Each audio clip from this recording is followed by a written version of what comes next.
Histórias do Caminho, Sócrates e Platão, sua contribuição ao cristianismo e ao espiritismo.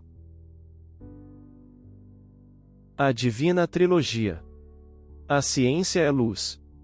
A filosofia é trabalho. A religião é amor. A luz esclarece. O trabalho aperfeiçoa. O amor santifica. Com a ciência experimentamos. Com a filosofia concluímos. Com a religião edificamos. A luz sem trabalho e sem amor pode reduzir-se à beleza inútil. O trabalho sem amor e sem luz pode ser mera perturbação. O amor sem luz e sem trabalho pode converter-se em egoísmo fanático. A ciência, por isso, é senda do progresso. A filosofia, por essa razão, é estrada para o conhecimento. E a religião, por esse motivo, é caminho para a sublimação espiritual. A luz exalta a inteligência. O trabalho enriquece a razão. O amor diviniza o sentimento. Com a ciência o homem descobre a casa em que nasceu para a imortalidade, com a filosofia, aprende a viver e com a religião desenvolve as próprias asas que o transportarão à excelsitude imperecível a que se destina. Façamos, assim, de nosso roteiro espiritista, com Jesus, o templo vivo, em que a ciência seja cultivada, em que a filosofia se ergue em altar de nosso respeito e em que a religião seja alimento de cada dia em nossos pensamentos, palavras e ações. E, alicerçados nessa trilogia de valores universais, estejamos convictos de que faremos de nossa fé o santuário sublime que nos conduzirá do mundo renovado aos eternos braços de Deus. Pergunta: se a ciência, a filosofia e o evangelho são os fundamentos da doutrina espírita, como interpretá-los em sua justa significação?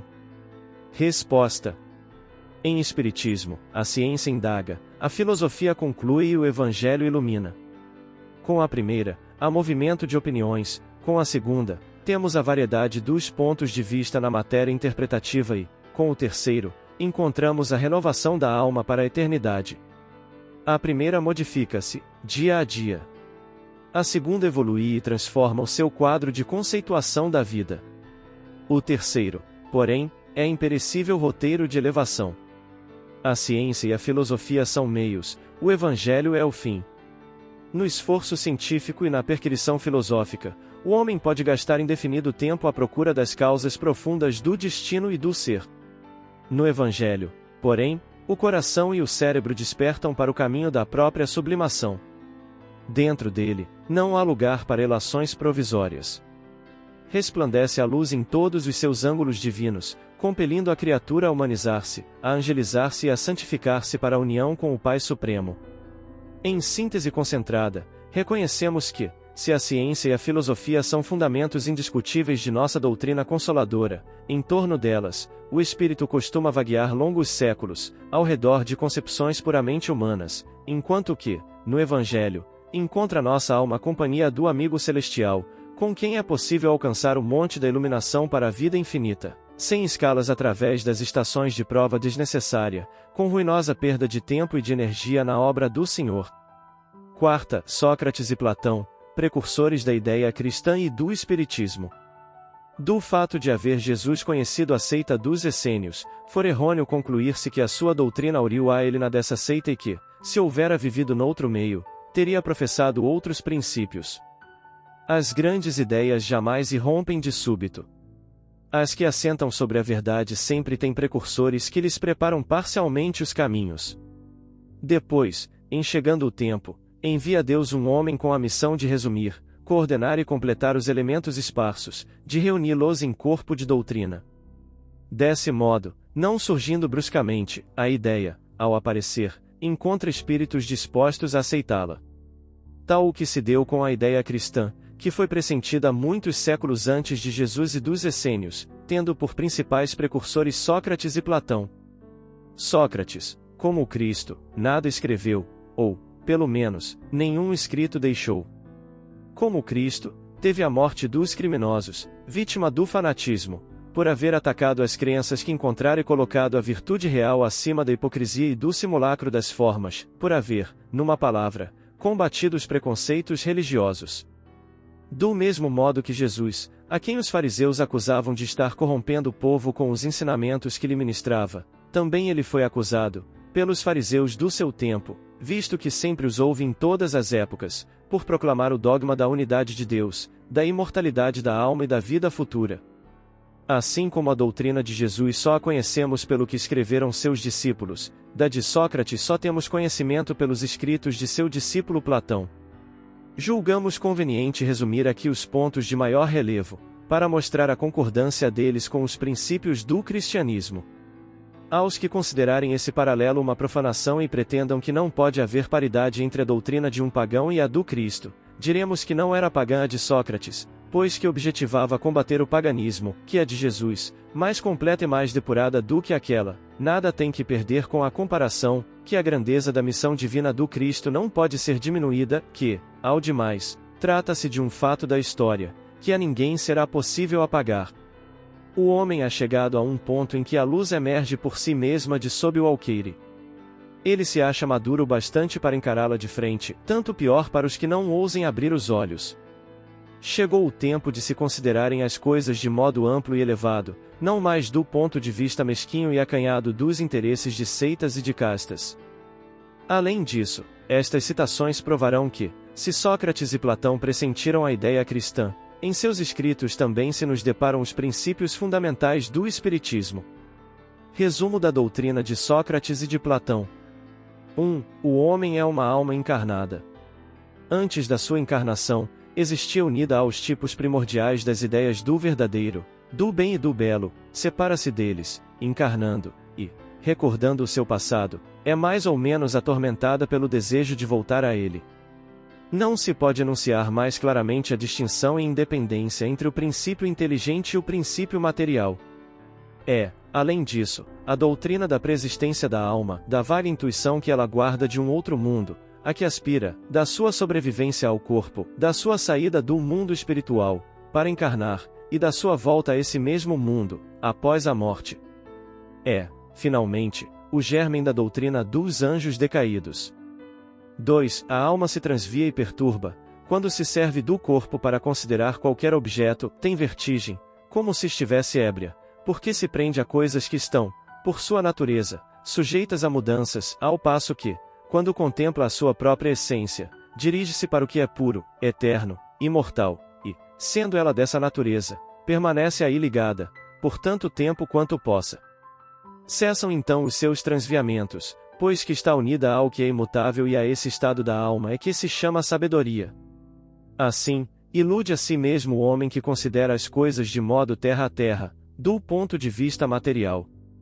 Para as apreciar com justeza, tem de as ver do alto, isto é, do ponto de vista espiritual aquele, pois, que está de posse da verdadeira sabedoria, tem de isolar do corpo a alma, para ver com os olhos do espírito. É o que ensina o Espiritismo. Capítulo 2, número 5. 3. Enquanto tivermos o nosso corpo e a alma se achar mergulhada nessa corrupção, nunca possuiremos o objeto dos nossos desejos e a verdade. Com efeito, o corpo nos suscita 1000 obstáculos pela necessidade em que nos achamos de cuidar dele. Ao demais, ele nos enche de desejos, de apetites, de temores, de 1000 quimeras e de 1000 tolices, de maneira que, com ele, impossível se nos torna ser ajuizados, sequer por um instante. Mas, se não nos é possível conhecer puramente coisa alguma, enquanto a alma nos está ligada ao corpo, de duas uma, ou jamais conheceremos a verdade, ou só a conheceremos após a morte. Libertos da loucura do corpo, conversaremos então, lícito é esperá-lo, com homens igualmente libertos e conheceremos, por nós mesmos, a essência das coisas.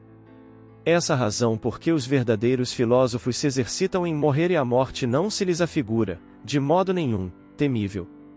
Está aí o princípio das faculdades da alma obscurecidas por motivo dos órgãos corporais e o da expansão dessas faculdades depois da morte. Mas trata-se apenas de almas já depuradas, o mesmo não se dá com as almas impuras. Ó céu e o inferno. Primeira parte. Capítulo 2, segunda parte. Capítulo 1. 4. A alma impura, nesse estado, se encontra oprimida e se vê de novo arrastada para o mundo visível, pelo horror do que é invisível e imaterial. Erra, então, disse, em torno dos monumentos e dos túmulos, junto aos quais já se tem visto tenebrosos fantasmas, quais devem ser as imagens das almas que deixaram o corpo sem estarem ainda inteiramente puras, que ainda conservam alguma coisa da forma material, o que faz que a vista humana possa percebê-las. Não são as almas dos bons, são, porém, as dos maus, que se veem forçadas a vagar por esses lugares, onde arrastam consigo a pena da primeira vida que tiveram e onde continuam a vagar até que os apetites inerentes à forma material de que se revestiram as reconduzam a um corpo. Então, sem dúvida, retomam os mesmos costumes que durante a primeira vida constituíam objeto de suas predileções. Não somente o princípio da reencarnação se acha aí claramente expresso, mas também o estado das almas que se mantém sob o jugo da matéria é descrito, o qual mostra o espiritismo nas evocações. Mais ainda, no tópico acima se diz que a reencarnação num corpo material é consequência da impureza da alma, enquanto as almas purificadas se encontram isentas de reencarnar. Outra coisa não diz o espiritismo, acrescentando apenas que a alma, que boas resoluções tomou na erraticidade e que possui conhecimentos adquiridos, traz, ao renascer, menos defeitos, mais virtudes e ideias intuitivas do que tinha na sua existência precedente. Assim, cada existência lhe marca um progresso intelectual e moral. Ó céu e o inferno, segunda parte, e exemplos. 5. Após a nossa morte, o gênio, daimon, demônio, que nos fora designado durante a vida, leva-nos a um lugar onde se reúnem todos os que têm de ser conduzidos ao Hades, para serem julgados. As almas, depois de haverem estado no Hades o tempo necessário, são reconduzidas a esta vida em múltiplos e longos períodos. É a doutrina dos anjos guardiães, ou espíritos protetores, e das reencarnações sucessivas, em seguida a intervalos mais ou menos longos de erraticidade. 6. Os demônios ocupam o espaço que separa o céu da terra, constituem o laço que une o grande todo a si mesmo. Não entrando nunca a divindade em comunicação direta com o homem, é por intermédio dos demônios que os deuses entram em comércio e se entretêm com ele, quer durante a vigília, quer durante o sono. A palavra daimon, da qual fizeram o termo demônio, não era, na antiguidade, tomada à má parte, como nos tempos modernos. Não designava exclusivamente seres malfazejos, mas todos os espíritos, em geral, dentre os quais se destacavam os espíritos superiores, chamados deuses, e os menos elevados, ou demônios propriamente ditos, que comunicavam diretamente com os homens. Também o Espiritismo diz que os espíritos povoam o espaço, que Deus só se comunica com os homens por intermédio dos espíritos puros, que são os incumbidos de lhe transmitir as vontades, que os espíritos se comunicam com eles durante a vigília e durante o sono. Ponde, em lugar da palavra demônio, a palavra espírito e tereis a doutrina espírita, ponde a palavra anjo e tereis a doutrina cristã. 7. A preocupação constante do filósofo, tal como compreendiam Sócrates e Platão, é a de tomar o maior cuidado com a alma, menos pelo que respeita a esta vida, que não dura mais que um instante, do que tendo em vista a eternidade. Desde que a alma é imortal, não será prudente viver visando a eternidade? O cristianismo e o espiritismo ensinam a mesma coisa. 8. Se a alma é imaterial, tem de passar, após essa vida, a um mundo igualmente invisível e imaterial, do mesmo modo que o corpo, decompondo-se, volta à matéria. Muito importa, no entanto, distinguir bem a alma pura, verdadeiramente imaterial, que se alimente, como Deus, de ciência e pensamentos, da alma mais ou menos maculada de impurezas materiais, que a impedem de elevar-se para o divino e a retém nos lugares da sua estada na terra. Sócrates e Platão, como se vê, compreendiam perfeitamente os diferentes graus de desmaterialização da alma. Insistem na diversidade de situação que resulta para elas da sua maior ou menor pureza. O que eles diziam, por intuição, o Espiritismo prova com os inúmeros exemplos que nos põe sob as vistas. Ó céu e o inferno, segunda parte.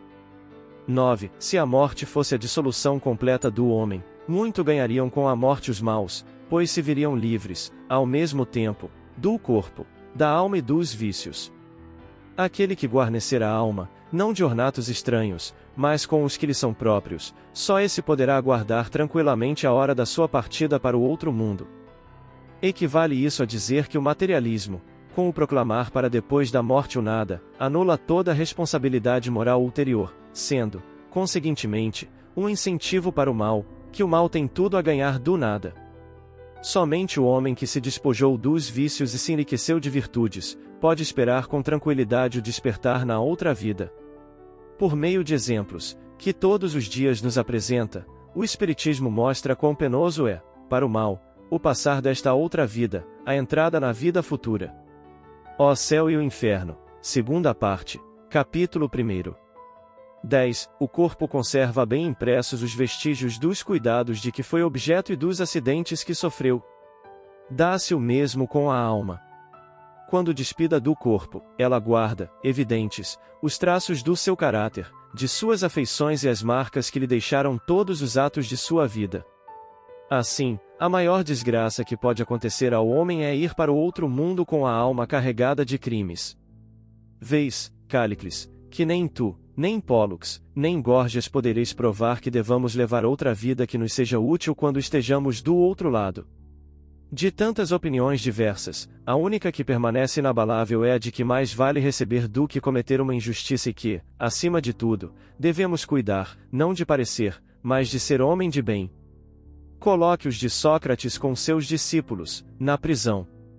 Depara-se-nos aqui outro ponto capital, confirmado hoje pela experiência, o de que a alma não depurada conserva as ideias, as tendências, o caráter e as paixões que teve na terra. Não é inteiramente cristã esta máxima, e mais vale receber do que cometer uma injustiça? O mesmo pensamento exprimiu Jesus, usando desta figura: se alguém vos bater numa face, apresentai-lhe a outra.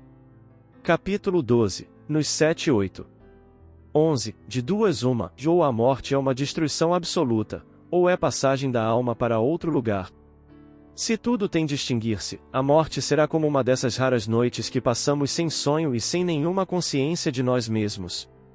Todavia, se a morte é apenas uma mudança de morada, a passagem para o lugar onde os mortos se têm de reunir, que felicidade a de encontrarmos lá aqueles a quem conhecemos! O meu maior prazer seria examinar de perto os habitantes dessa outra morada e distinguir lá, como aqui, os que são dignos dos que se julgam tais e não o são. Mas, é tempo de nos separarmos, eu para morrer, vós para viverdes. Sócrates aos seus juízes. Segundo Sócrates, os que viveram na terra se encontram após a morte e se reconhecem. Mostra o Espiritismo que continuam as relações que entre eles se estabeleceram, de tal maneira que a morte não é nenhuma interrupção, nem a cessação da vida, mas uma transformação, sem solução de continuidade. Houvessem Sócrates e Platão conhecido os ensinos que o Cristo difundiu 500 anos mais tarde e os que agora o Espiritismo espalha, e não teriam falado de outro modo. Não há nisso, entretanto, o que surpreenda, se considerarmos que as grandes verdades são eternas e que os espíritos adiantado hão de tê-las conhecido antes de virem à Terra, para onde as trouxeram, que Sócrates, Platão e os grandes filósofos daqueles tempos bem podem, depois, ter sido dos que secundaram o Cristo na sua missão divina, escolhidos para esse fim precisamente por se acharem, mais do que outros, em condições de lhe compreenderem as sublimes lições, que, finalmente, pode dar-se façam. Eles agora parte da pleiade dos espíritos encarregados de ensinar aos homens as mesmas verdades. 12. Nunca se deve retribuir com outra uma injustiça, nem fazer mal a ninguém, seja qual for o dano que nos hajam causado. Poucos, no entanto, serão os que admitam esse princípio, e os que se desentenderem a tal respeito nada mais farão, sem dúvida, do que se votarem uns aos outros mútuo desprezo. Não está aí o princípio de caridade, que prescreve não se retribua o mal com o mal e se perdoe aos inimigos? 13. É pelos frutos que se conhece a árvore. Toda ação deve ser qualificada pelo que produz, qualificá-la de má, quando dela provém a mal, de boa, quando dê origem ao bem. Esta máxima, pelos frutos é que se conhece a árvore, se encontra muitas vezes repetida textualmente no Evangelho. 14. A riqueza é um grande perigo. Todo homem que ama a riqueza não ama a si mesmo, nem ao que é seu, ama uma coisa que lhe é ainda mais estranha do que o que lhe pertence. Capítulo 16. 15. As mais belas preces e os mais belos sacrifícios prazem menos a divindade do que uma alma virtuosa que faz esforços por se lhe assemelhar. Grave coisa fora que os deuses dispensassem mais atenção às nossas oferendas, do que à nossa alma, se tal se desse, poderiam os mais culpados conseguir que eles se lhes tornassem propícios. Mas, não, verdadeiramente justos e retos só são os que, por suas palavras e atos, cumprem seus deveres para com os deuses e para com os homens. Capítulo 10, nos 7 e 8. 16. Chama o homem vicioso a esse amante vulgar, que mais ama o corpo do que a alma. O amor está por toda parte em a natureza, que nos convida ao exercício da nossa inteligência, até no movimento dos astros o encontramos. É o amor que orna a natureza de seus ricos tapetes, ele se enfeita e fixa morada onde se lhe deparem flores e perfumes. É ainda o amor que dá paz aos homens, calma ao mar, silêncio aos ventos e sono à dor. O amor, que há de unir os homens por um laço fraternal, é uma consequência dessa teoria de Platão sobre o amor universal, como lei da natureza. Tendo dito Sócrates que o amor não é nenhum deus, nenhum mortal, mas um grande demônio, isto é, um grande espírito que preside ao amor universal, essa proposição lhe foi imputada como crime. 17. A virtude não pode ser ensinada, vem por dom de Deus aos que a possuem. É quase a doutrina cristã sobre a graça, mas, se a virtude é um dom de Deus, é um favor e, então, pode perguntar-se por que não é concedida a todos. Por outro lado, se é um dom, carece de mérito para aquele que a possui. O Espiritismo é mais explícito, dizendo que aquele que possui a virtude a adquiriu por seus esforços, em existências sucessivas, despojando-se pouco a pouco de suas imperfeições. A graça é a força que Deus faculta ao homem de boa vontade para se expungir do mal e praticar o bem.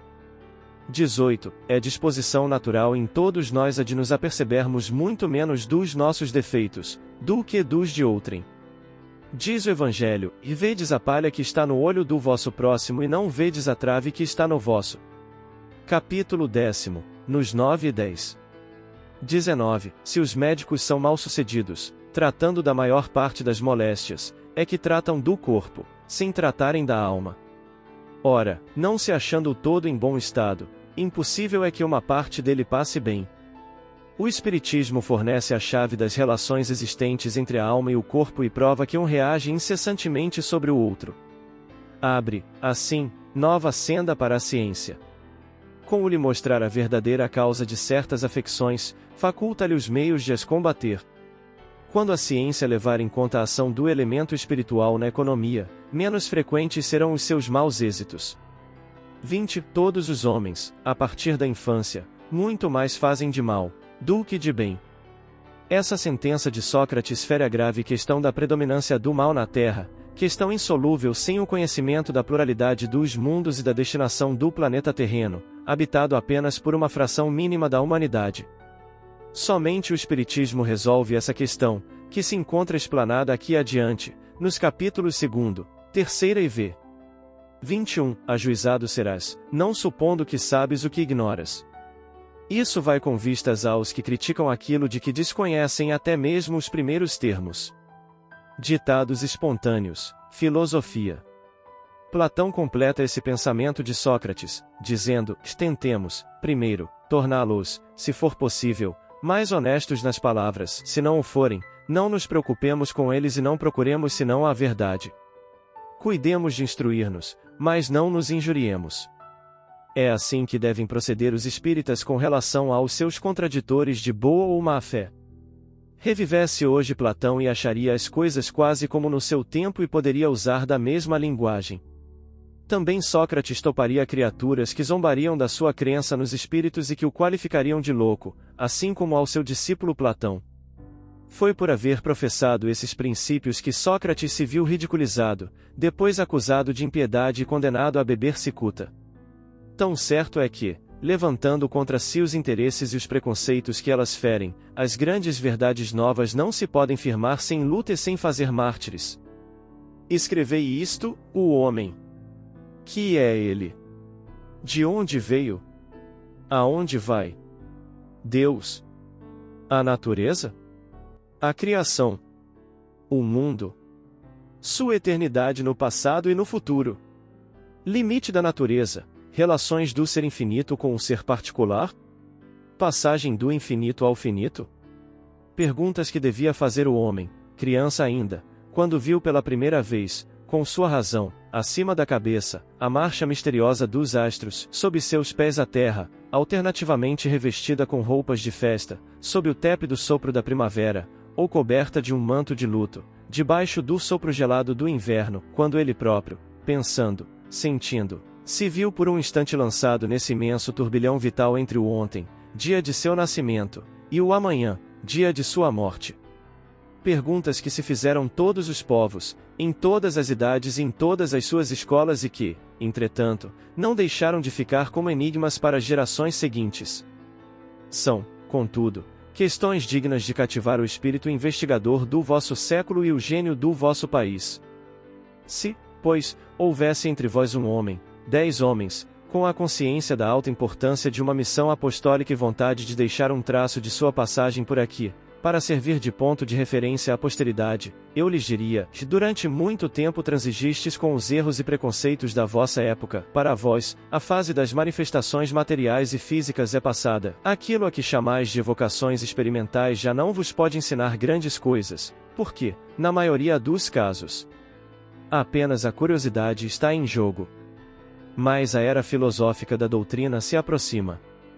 Não vos demoreis mais tempo agarrados aos batentes já carcomidos do pórtico, e penetrai corajosamente no santuário celeste, levando com firmeza a bandeira da filosofia moderna, na qual escreveis sem medo, misticismo, racionalismo.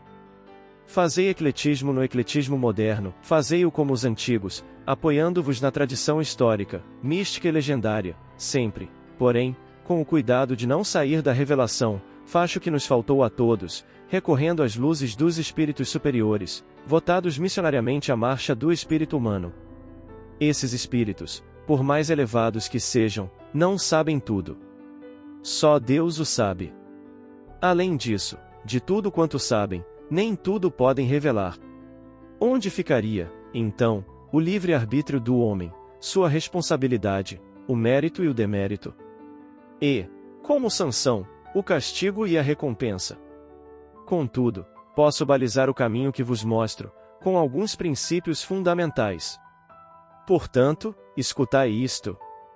Primeiro, a alma tem o poder de retirar-se da matéria. Segundo, de elevar-se muito acima da inteligência. Terceiro, esse estado é superior à razão.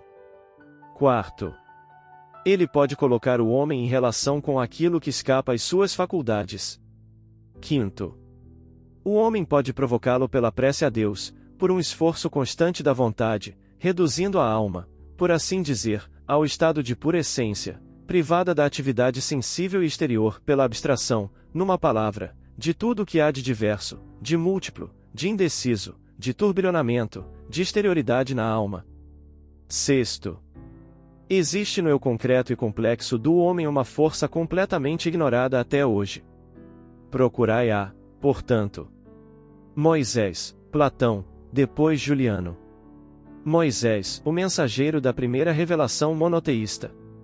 Ideias principais. Moisés foi um judeu criado na casa real do faraó egípcio. Estando Moisés com na idade de 40 anos fugiu para o deserto, após ter agredido um egípcio que maltratou um judeu. Êxodo, capítulo 2, versículo 11 e 12. Atos dos Apóstolos, capítulo 7, versículo 23 e 24. Na lei mosaica, há duas partes distintas, e a lei de Deus, promulgada no Monte Sinai, e a lei civil ou disciplinar, decretada por Moisés. Uma é invariável, a outra, apropriada aos costumes e ao caráter do povo, se modifica com o tempo. A lei de Deus está formulada nos 10 mandamentos. Allan Kardec, O Evangelho segundo o Espiritismo, capítulo 1, item 2.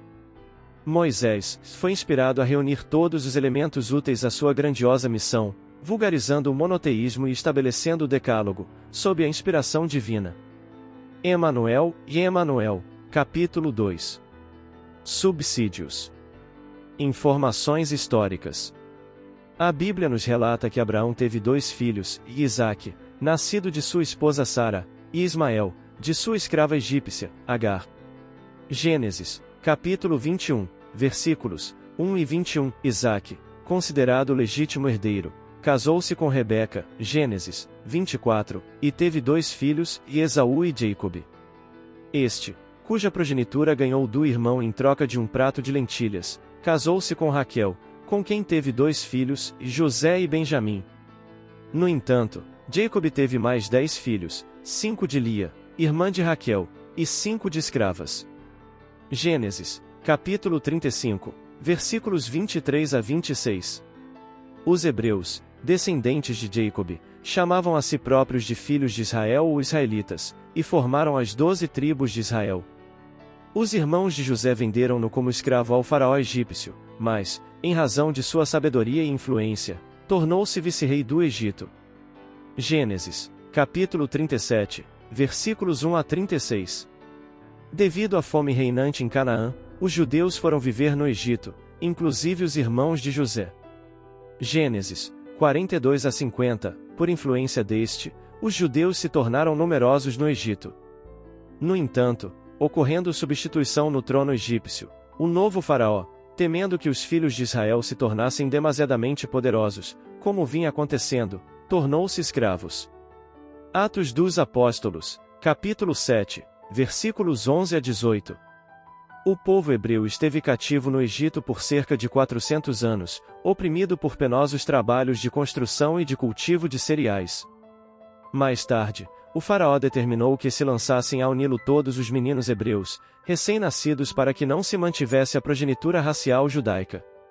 Êxodo, 1.15, 22. Atos dos Apóstolos, 7. Uma das mães israelitas, da casa de Levi, um dos filhos de Jacob, teve um filho, escondendo durante 3 meses.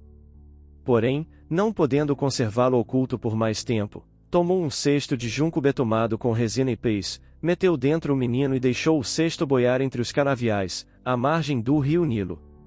A irmã do menino conservou-se escondida a alguma distância para ver o que aconteceria. Chegou a filha do faraó e, vendo o cesto no meio do canavial, mandou uma criada buscá-lo. Abriu-o e viu o menino chorando. Ficou cheia de pena e disse: "É um filho de hebreus." A irmã da criança aproximou-se e perguntou: "Quereis que vá chamar uma mulher israelita para amamentar esse menino?" Ela respondeu: "Vai, sim." A menina foi chamar a própria mãe, que, sob a proteção da filha do faraó, amamentou o menino e acompanhou de perto sua educação, sem revelar o parentesco que havia entre ambos. A mãe adotiva de Moisés deu-lhe este nome porque das águas o tinha tirado. Êxodo 2:10. Moisés, judeu de nascimento, foi, portanto, educado por uma egípcia da casa real. Atos dos Apóstolos, 7.20-22. Estando Moisés com aproximadamente 40 anos de idade, não suportava mais ver a aflição dos israelitas, cativos do rei do Egito. Certa vez, ao ver um judeu sendo maltratado, Moisés defendeu o irmão de raça, matando ou ferindo o egípcio. Êxodo 2.11-12. Atos dos Apóstolos, 7.23-24. Sentenciado à morte pelo faraó, Moisés fugiu para a terra de Midian, ou Madian, vivendo com a família de Jetro, um sacerdote. Moisés casa-se, então, com Zípora, uma das 6 filhas do sacerdote, com quem teve um filho chamado Gerson. Êxodo 2.15-22, e, mais tarde, outro de nome Eliezer. Na solidão do deserto, cuidando de ovelhas, Moisés meditava a respeito de tudo o que lhe tinha ocorrido, desde o nascimento. Elaborou então um plano que serviria, no futuro, de base para a constituição da fé judaica.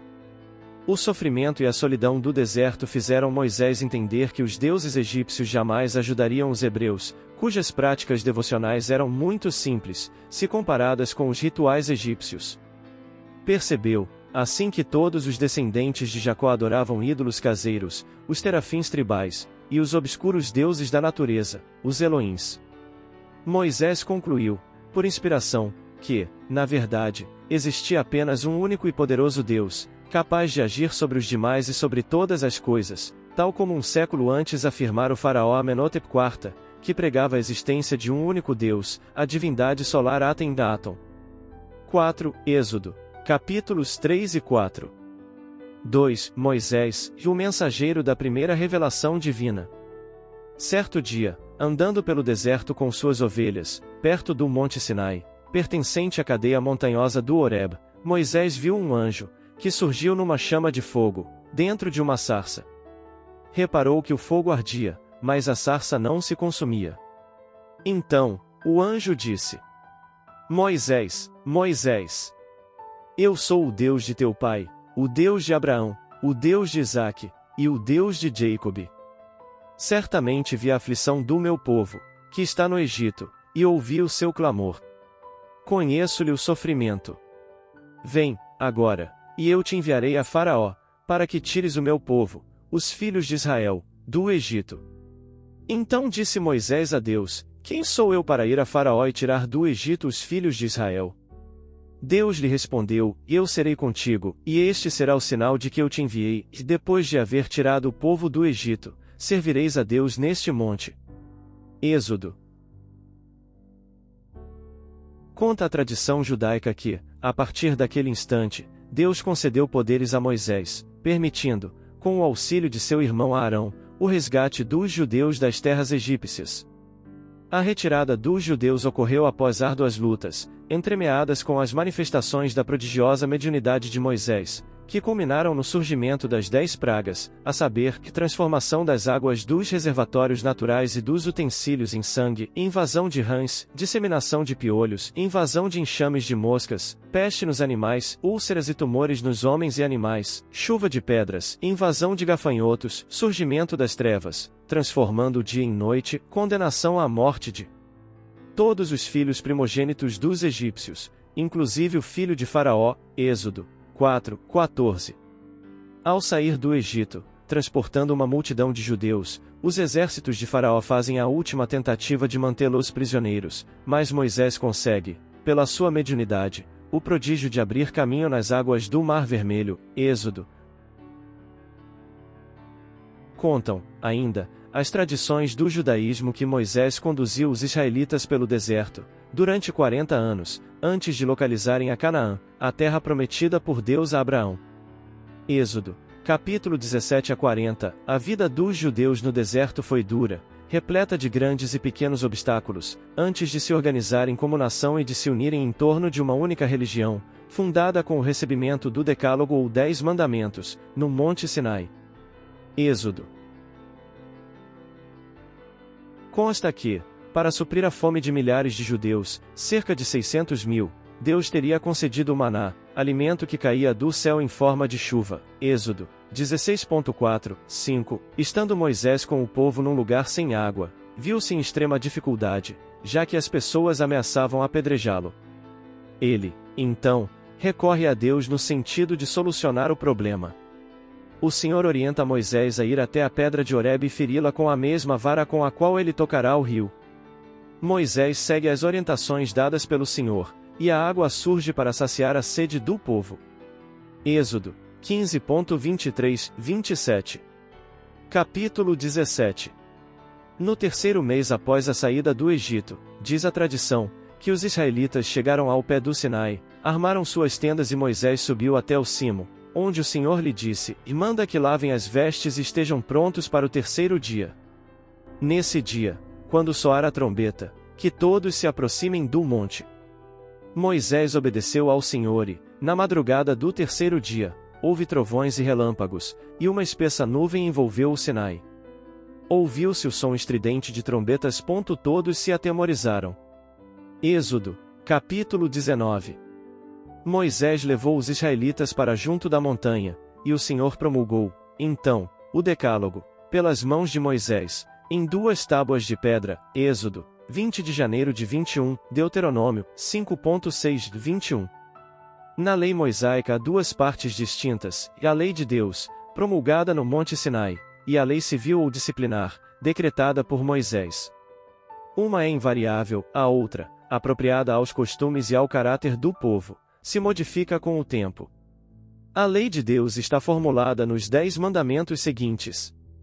1. Eu sou o Senhor, vosso Deus, que vos tirei do Egito, da casa da servidão. Não tereis, diante de mim, outros deuses estrangeiros. Não fareis imagem esculpida, nem figura alguma do que está em cima do céu, nem embaixo na terra, nem do que quer que esteja nas águas sob a terra. Não os adorareis e não lhes prestareis culto soberano. 2. Não pronunciareis em vão o nome do Senhor, vosso Deus. 3. Lembrai-vos de santificar o dia do sábado.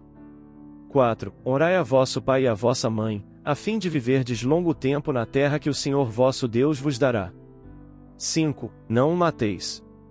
6. Não cometais adultério. 7. Não roubeis. 8. Não presteis testemunho falso contra o vosso próximo. 9. Não desejeis a mulher do vosso próximo. 10. Não cobiceis a casa do vosso próximo, nem o seu servo, nem a sua serva, nem o seu boi, nem o seu asno, nem qualquer das coisas que lhe pertençam. Esclarecem, ainda, os espíritos da codificação. É de todos os tempos e de todos os países essa lei e tem, por isso mesmo, caráter divino. Todas as outras são leis que Moisés decretou, obrigado que se via a conter, pelo temor, um povo de seu natural turbulento e indisciplinado, no qual tinha ele de combater arraigados abusos e preconceitos, adquiridos durante a escravidão do Egito. Para imprimir autoridade às suas leis, houve de lhes atribuir origem divina, conforme o fizeram todos os legisladores dos povos primitivos. A autoridade do homem precisava apoiar-se na autoridade de Deus, mas, só a ideia de um Deus terrível podia impressionar criaturas ignorantes, em as quais ainda pouco desenvolvidos se encontravam o senso moral e o sentimento de uma justiça reta.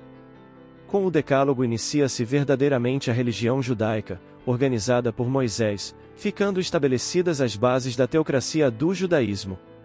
Além de médium, Moisés era legislador e homem como os demais. A grande lei, diz ele, foi transmitida diretamente por Deus. Mas, conhecidos, como hoje se conhecem, os fenômenos psíquicos, logo se percebe que um espírito elevado foi o mensageiro daqueles mandamentos, que o profeta transmitiu à posteridade com as falhas infalíveis do crivo humano e os acréscimos que a época impunha. Devemos considerar que, devido ao nível evolutivo de Moisés, é improvável que ele conversasse diretamente com Deus. A lei ou a base da lei, nos 10 mandamentos, foi-lhe ditada pelos emissários de Jesus, porquanto todos os movimentos de evolução material e espiritual do orbe se processaram, como até hoje se processam, sob o seu augusto e misericordioso patrocínio.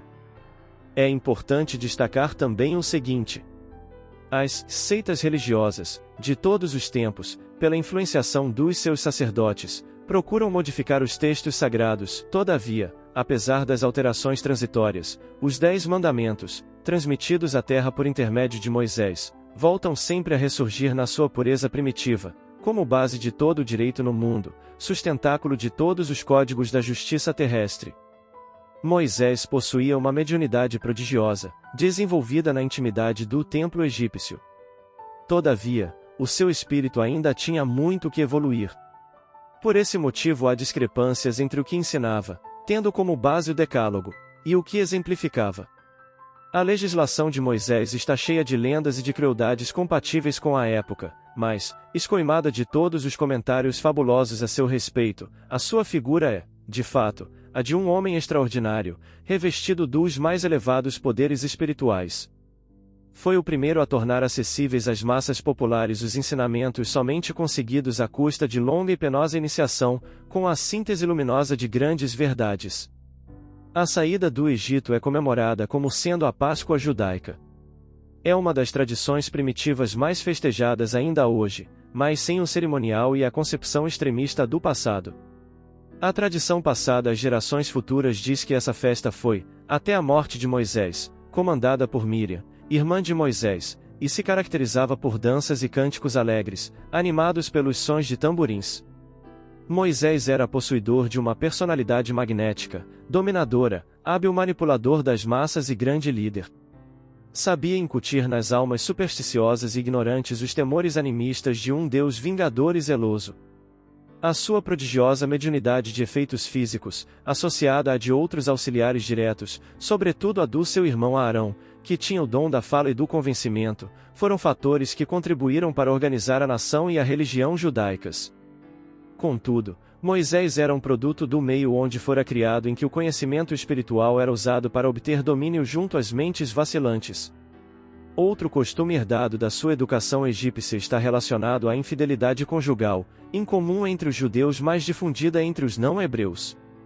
Acredita-se que Moisés desentendeu vezes sem conta com a sua irmã Miriam a este respeito, pois é sabido que o missionário teve outras esposas. Além de Zípora. 4. Números, 12 de janeiro de 16, e Juízes, 4.11. Acredita-se que Moisés, educado na cultura egípcia, teria sido um sacerdote de Osíris. Ele julgava o ritual da religião faraônica muito complicado e que merecia ser simplificado. Acreditava que os rituais mais significativos estavam diretamente relacionados aos números, nascendo, assim, as bases da cabala judaica. Este foi o ponto inicial da cisão ocorrida entre Moisés e os egípcios. Dessa forma, rompe com a tradição dos chamados iniciados. Ele ensinou, a todos, os mistérios da religião, mas sob o véu do simbolismo, de forma que somente os espíritos mais adiantados ou argutos conseguiam entender. É por essa razão que muitos livros de Moisés podem parecer infantis aos que desconhecem o lado oculto dos ensinamentos. A tradição oral não é transmitida a qualquer adepto do judaísmo. É, antes, confiada a 70 discípulos escolhidos segundo as ideias existentes em Números 11.16, 17 e 25. A esotérica iniciação judaica acontece com a compreensão do livro da criação, ou Sefer Yetzirah, e do livro dos princípios, ou Zohar. São obras de leitura e entendimento difíceis, uma vez que a linguagem abstrata é incompreensível para quem não tem a chave da iniciação, transmitida oralmente. Um dos mestres do pensamento esotérico moderno, Eduardo Sururé, não tem dúvidas de que Moisés teria escrito o livro Gênesis em hieróglifos, em 3 sentidos diferentes, confiando a chave da interpretação e a explicação dos mesmos, oralmente, aos seus sucessores.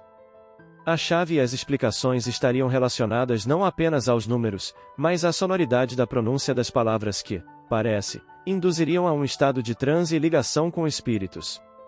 Ainda segundo este estudioso, na época de Salomão o livro Gênesis teria sido traduzido em caracteres fenícios, e quando em cativeiro na Babilônia, Esdras o teria redigido em caracteres arianos caldaicos. Os tradutores gregos da Bíblia tinham uma informação superficial da chave e explicações de Moisés. São Jerônimo, que fez a versão para o latim, nada sabia das tradições. Foi assim que se perdeu, pelo menos para os religiosos não-judeus, o entendimento esotérico dos ensinamentos de Moisés. Até agora, a humanidade da era cristã recebeu a grande revelação em 3 aspectos essenciais. Moisés trouxe a missão de justiça, o Evangelho, a revelação de insuperável amor, e o Espiritismo, em sua feição de cristianismo redivivo, traz, por sua vez, a sublime tarefa da verdade. No centro das 3 revelações encontra-se Jesus Cristo, como o fundamento de toda a luz e de toda a sabedoria. É que, com o amor, a lei manifestou-se na terra no seu esplendor máximo, a justiça e a verdade nada mais são que os instrumentos divinos de sua exteriorização, com aquele Cordeiro de Deus, alma da redenção de toda a humanidade. A justiça, portanto, lhe aplanou os caminhos, e a verdade, conseguintemente, esclarece os seus divinos ensinamentos. Platão. É pelos frutos que se conhece a árvore. Toda ação deve ser qualificada pelo que produz, qualificá-la de má, quando dela provém a mal, de boa, quando dê origem ao bem. Estas palavras bem podem soar, para quem já leu o Evangelho, como palavras textuais do Senhor Jesus. Contudo, foram anotadas e dadas ao mundo séculos antes de Jesus, por Platão, filósofo grego, discípulo de Sócrates. Seu nascimento data do ano 428 ou 427 a.C., na cidade de Atenas, na Grécia.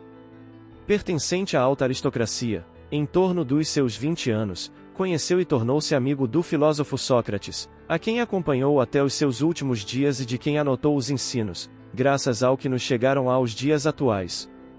Empreendeu viagem ao Egito e à Itália meridional.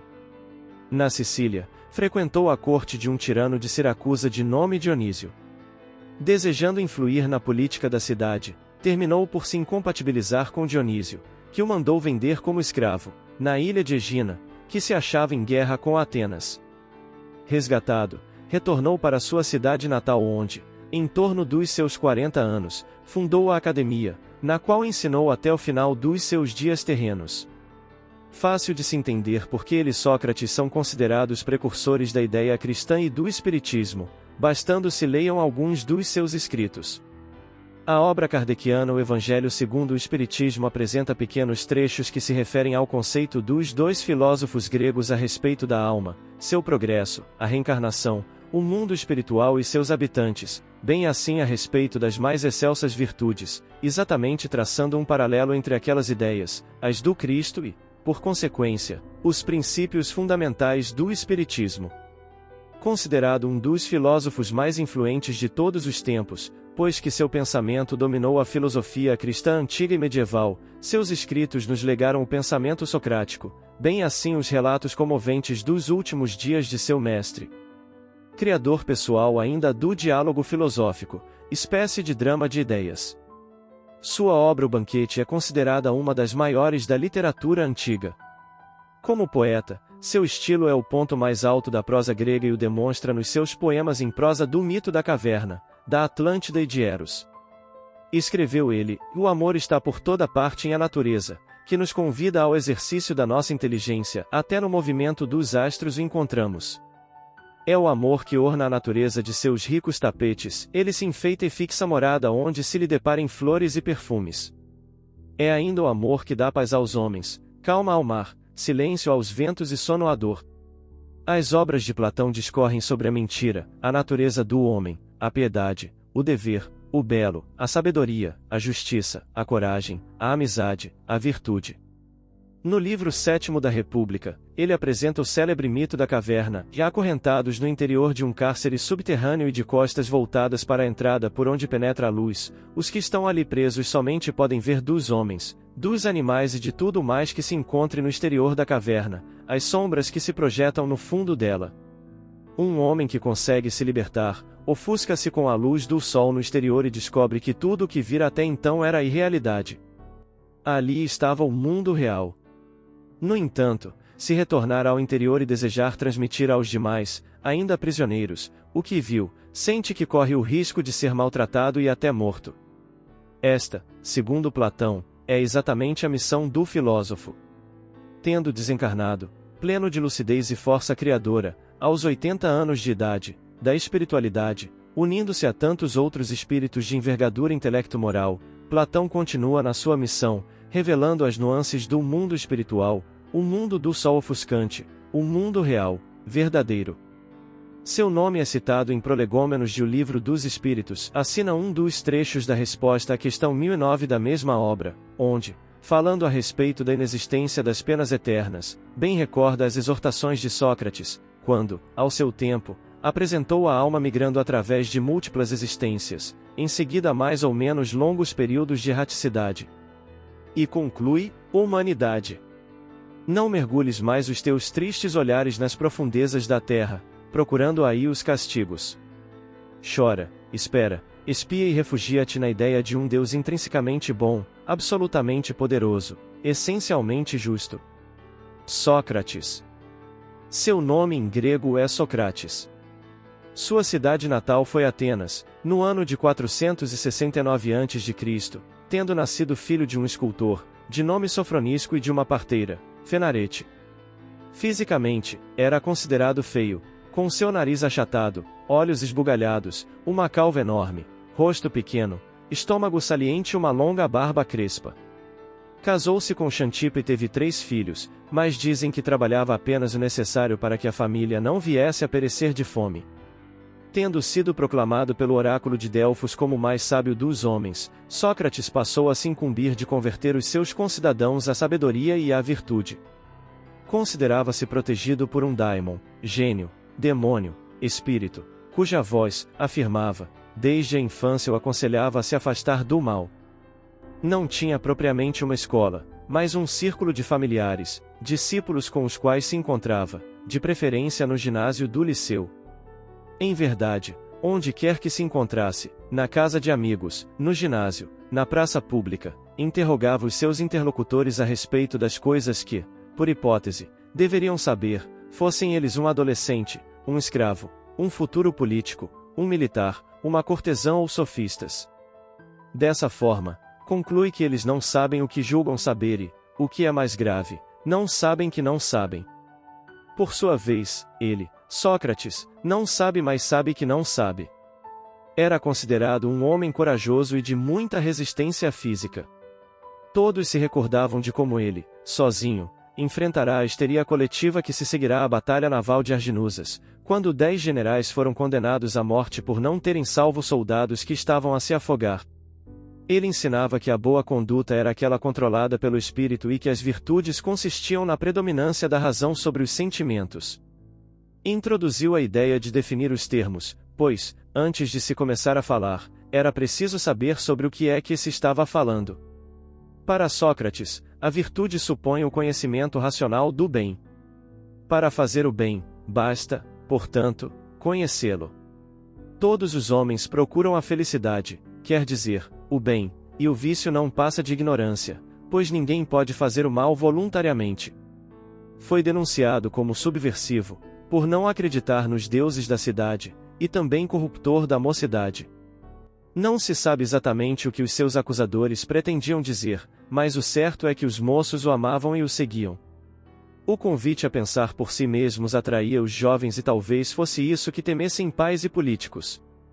Ocorreu também que um dos seus discípulos, de nome Alcibíades, durante a guerra com Esparta, tinha se passado para o lado do inimigo. Embora a culpa não fosse de Sócrates, pois a decisão fora pessoal, Atenas buscava culpados. Foi julgado por um tribunal popular de 501 cidadãos e condenado à morte. Poderia ter recorrido da sentença e, com certeza, receber uma pena mais branda. Entretanto, racional como era, afirmou aos discípulos que o visitaram na prisão: uma das coisas em que acredito é no reinado da lei. Bom cidadão, como eu tantas vezes vos tenho dito, é aquele que obedece às leis de sua cidade. As leis de Atenas condenaram-me à morte, e a inferência lógica é que, como bom cidadão, eu deva morrer. É Platão quem descreve a morte do seu mestre, no diálogo Fédon. Sócrates passou esta noite a discutir filosofia com seus jovens amigos. O tema: haverá uma outra vida depois da morte? Embora fosse morrer em poucas horas, discutiu sem paixão sobre as probabilidades de uma vida futura, ouvindo mesmo as objeções dos discípulos que eram contrários à sua própria opinião. Quando o carcereiro lhe apresentou a taça de veneno, em tom calmo e prático, Sócrates lhe disse: agora, você que entende dessas coisas, diga-me o que fazer. Beba a cicuta, depois levante-se e passeie até sentir as pernas pesadas, respondeu o carcereiro. Então, deite-se, e o torpor subirá para o coração. Sócrates a tudo obedeceu. Como os amigos chorassem e soluçassem muito, ele os censurou. Seu último pensamento foi de uma pequena dívida que havia esquecido. Afastou a coberta que lhe haviam colocado sobre o rosto e pediu: Crito, devo um galo a Esculápio. Providencie para que a dívida seja paga. Fechou os olhos e cobriu novamente o rosto. Quando Crito tornou a lhe indagar se tinha outras recomendações a fazer, ele não mais respondeu. Havia penetrado o mundo dos espíritos. Era o ano 399 a.C. Sócrates nada escreveu e sua doutrina somente nos chegou pelos escritos de seu discípulo Platão. Ambos, mestre e discípulo, são considerados precursores da ideia cristã e do espiritismo, tendo o codificador dedicado as páginas da introdução de O Evangelho segundo o Espiritismo para esse detalhamento. O nome de Sócrates se encontra especialmente em Prolegômenos de O Livro dos Espíritos, logo após o de O Espírito da Verdade, seguido de Platão. Ainda encontramos seus comentários aos itens 197 e 198 de O Livro dos Médiuns, no capítulo que trata dos médiuns especiais, demonstrando que o trabalhador verdadeiro não cessa suas atividades, embora a morte do corpo físico e que, afinal, somos verdadeiramente uma só e única família universal, e espíritos e homens, envidando esforços para o atingimento da perfeição. Ante o campo da vida. O semeador saiu a semear. A palavra do Cristo é demasiado clara. O semeador não aguardou requisições. Saiu da própria comodidade ao encontro da terra. Ainda assim, não estabeleceu condições para doar-lhe as sementes que trazia, entregando-as sem cogitar-lhe das possibilidades e recursos. E amparou não somente o solo fértil e as aves famintas, mas também socorreu terrenos outros que espinheiros e pedras desfiguravam. A notícia evangélica não diz que as sementes caídas entre calhaus e sarças fossem destruídas. Explica que foram simplesmente abafadas, o que não lhes invalida a potencialidade para a germinação em momento oportuno. Assim igualmente é o amparo espiritual a quantos dele necessitem no mundo. Os corações humanos assemelham-se a glebas de plantio. Muitos estão habilitados à recepção da verdade, à maneira do solo tratorizado pelas experiências da vida, outros, porém, se nos revelam por vales aprazíveis, mais incultos, inçados de escauracho e pedregulho contundente. Todos, no entanto, carecem de auxílio, apoio, entendimento, atenção. O ensinamento do Cristo não mostra qualquer traço de impaciência ou de irritação na imagem do semeador que saiu a semear. Ele auxiliou a terra, prestigiando-a com semente válida, sem se deter para censurar-lhe as deficiências. E naturalmente entregou o próprio trabalho à força do tempo, ou melhor, às leis de Deus que nos governam a vida. Reflitamos na lição e distribuamos, em benefício do próximo, a esperança e a fé, o conhecimento e a compreensão de que já sejamos detentores e instrumentos. Sem pretensão e sem exigência. Sem desalento e sem pressa. Sem anotar os defeitos alheios e sem reclamar resultados imediatos. Imaginemos o tempo que todos gastamos para colher os escassos raios da verdade que atualmente nos clareiam a estrada, na direção do progresso, para a aquisição de mais luz. E aprendamos que não apenas nós, mas igualmente os outros, todos os outros filhos da terra, se encontram abençoados e sustentados pelo amor onipresente de Deus. Conhece-te a ti mesmo. A importância de conhecer a si mesmo vem sendo transmitida aos homens por filósofos e pensadores muito antes da vinda de Cristo. No século IV AC, a mensagem "A conhece-te a ti mesmo" já se encontrava gravada no pórtico de entrada do templo do deus Apolo, na cidade de Delfos, na Grécia Antiga. No Livro dos Espíritos, questão 919, Kardec pergunta ao Espírito da Verdade qual seria o meio mais eficaz para nos melhorarmos e resistirmos às solicitações do mal. Temos como resposta: "E um sábio da antiguidade vos disse, conhece-te a ti mesmo." Essa é a máxima que fundamenta toda a doutrina filosófica de Sócrates.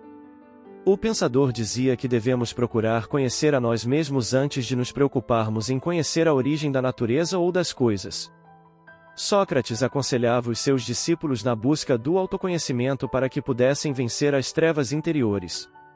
O Espiritismo reforça com veemência a importância do autoconhecimento, de saber quem realmente somos, de conhecer as nossas dificuldades, de tirar as máscaras que muitas vezes usamos, até inconscientemente, para cobertar as nossas imperfeições. Transportando a essência desses ensinamentos para os dias atuais, devemos nos perguntar: será que estou buscando me conhecer? Será que estou utilizando o autoconhecimento como meta para atingir o meu crescimento espiritual? Para evoluirmos espiritualmente é importante identificarmos em nós as virtudes que temos, objetivando aprimorá-las, e as nossas más tendências que precisamos eliminar. O autoconhecimento é processo de libertação, pois nos permite conhecer quem realmente somos. Na prática, como proceder para o conhecimento de si mesmo?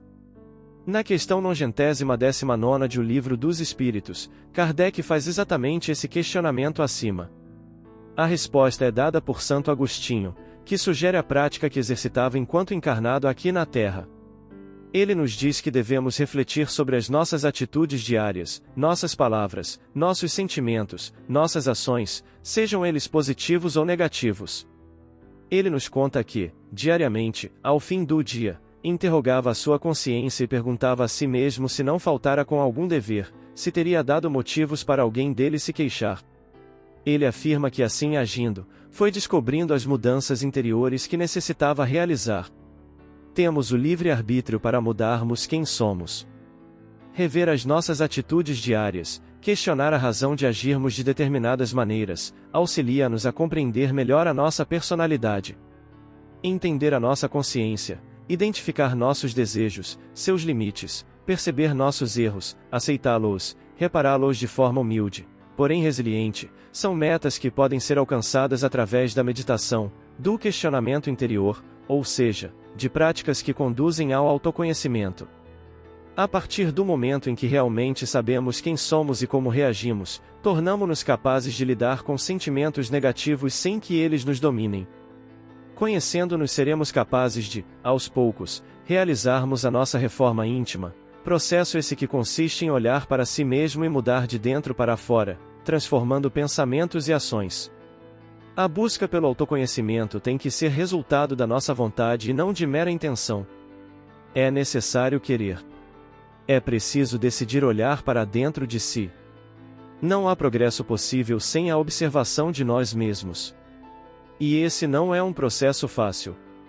Exige disciplina, força de vontade, dedicação. Como nos diz o filósofo Immanuel Kant, e toda reforma interior e toda mudança para melhor dependem exclusivamente da aplicação do nosso próprio esforço. Que possamos a conhecer a nós mesmos para que sejamos capazes de nos libertar de nossas sombras e encontrar a luz, não fora, mas dentro de nós. Comentários finais.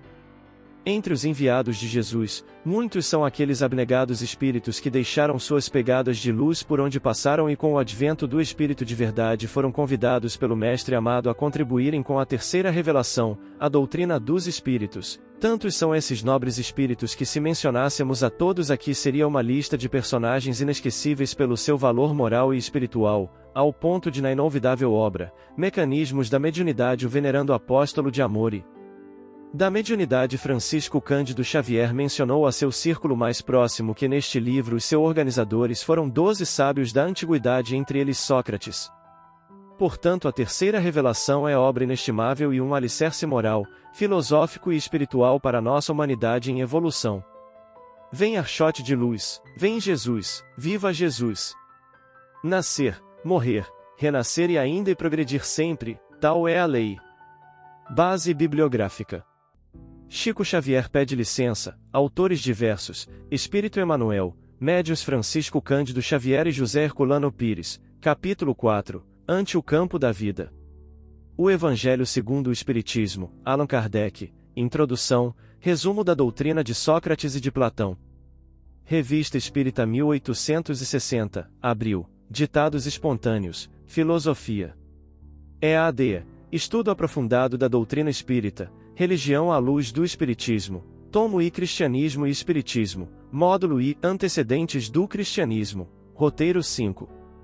Chico Xavier pede licença, autores diversos, Espírito Emmanuel, Médiuns Francisco Cândido Xavier e José Herculano Pires, capítulo 4, Ante o campo da vida. Federação Espírita do Paraná, Platão. Vida e Caminho, autores diversos, Espírito Emmanuel, Médium Francisco Cândido Xavier, capítulo 5, A Divina Trilogia. O Livro dos Espíritos, Allan Kardec, questão 919.